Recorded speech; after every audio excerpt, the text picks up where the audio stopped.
চপের দোকানের সামনে গুন্ডারা যখন সূর্যকে ধরার চেষ্টা করে তখনই সোনারূপা বলে, বাবা আমাদেরকে এখান থেকে পালাতে হবে। সূর্য একটা চপ তুলে বলে, এইটা আমি ওর জন্য নিয়েছি, এইবার বলো কোথায় যেতে হবে। অন্যদিকে দীপা পুলিশ অফিসারকে বলে, গুন্ডারা যেন কোনোভাবেই জানতে না পারে যে আমরা সবটা জানতে পেরে গেছি। পুলিশ বলে, আমরা আমাদের ফোর্স চারিদিকে ছড়িয়ে দিয়েছি। সূর্য সোনারূপা যখন বাইরে পালিয়ে আসে তখন সেই গুন্ডাগুলো আবারও সূর্যর সামনে এসে বলে, ওই পেন ড্রাইভটা আমাকে দিয়ে দে, তারপরে এখান থেকে চলে যা। তখন রূপা বলে, তোমরা যে জিনিসটা চাইছো সেটা বাবার কাছে নেই, সেটা তো আমার কাছে আছে।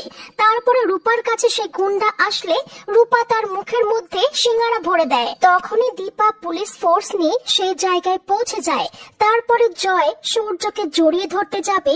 সূর্য বলে, তুমিও কি সেই লোকটাকে খুঁজছো যাকে আমার মতো দেখতে, কিন্তু আমি যে তোমাকে চিনতে পারলাম না। অন্যদিকে দেখা যায় ভিক্টর রাস্তায় দাঁড়িয়ে অনেকক্ষণ একজনের জন্য অপেক্ষা করে।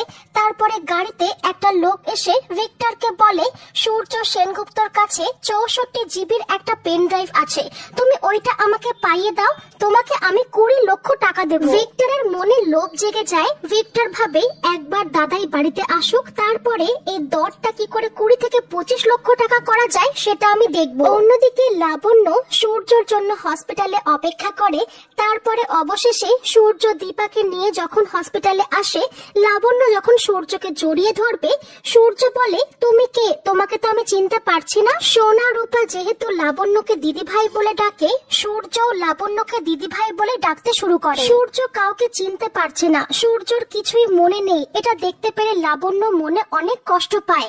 তখন দীপা বলে, আমাদের খারাপ লাগা সবটুকু ভুলে আমাদেরকে শুধু ওনাকে সুস্থ করার দিকে মন দিতে হবে।